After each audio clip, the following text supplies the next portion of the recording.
जय जगन्नाथ आपण मानक मीना किचन को मु स्वागत जनावि। आज गोटे नुआ रेसिपी देखा सेटा हूँ पोईपत्र पिठो। से आम दरकार पोईपत्र चाउल बेसन गुंड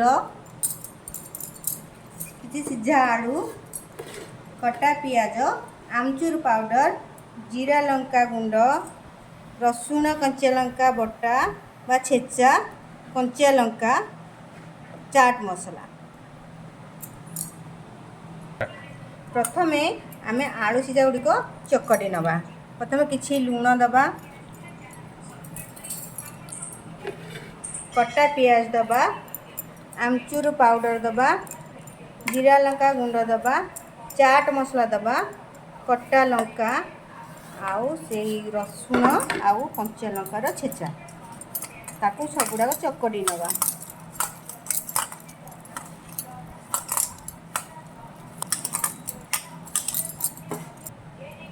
आम भल भाव चकटी नहीं तापर आमर यही चाउल गुंडी को भल भाव गोले नवा।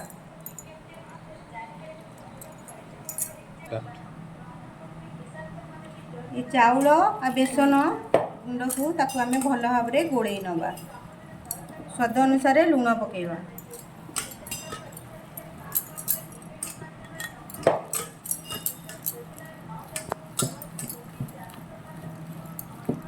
आउ इथिरे किछि हळदी गुंड पकेवा।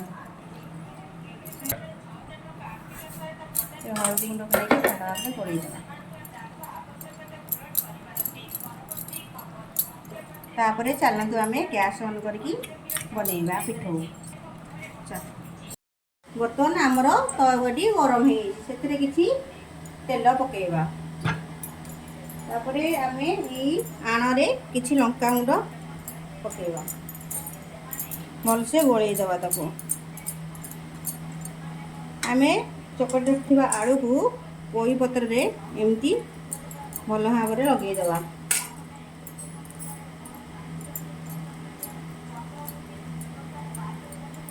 ताकू एमती आम ताकू भांगी दबा।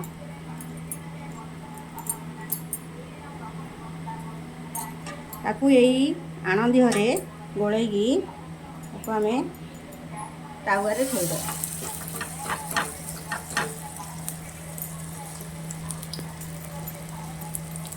से भाया आउ गोटे करके आपन को देखई देई।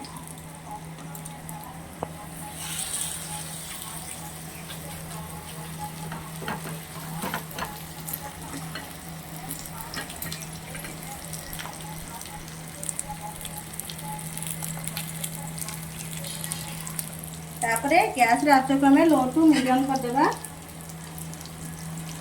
तापर आम ताको घोड़े की सिझिला पर्यंत रखिबा मझे ताको लेउटेबा।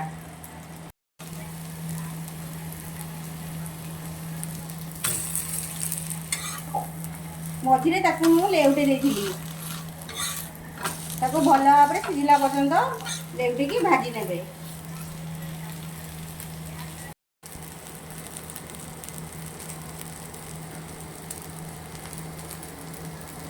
तो मैंने आमर प्रस्तुत हो जाइए पोईपत्र पिठो। गैस को बंद करदे प्लेट को बाहर करदे। आमर पोईपत्र पिठोटी प्रस्तुत हो जाए।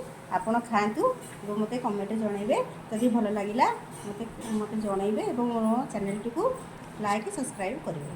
धन्यवाद।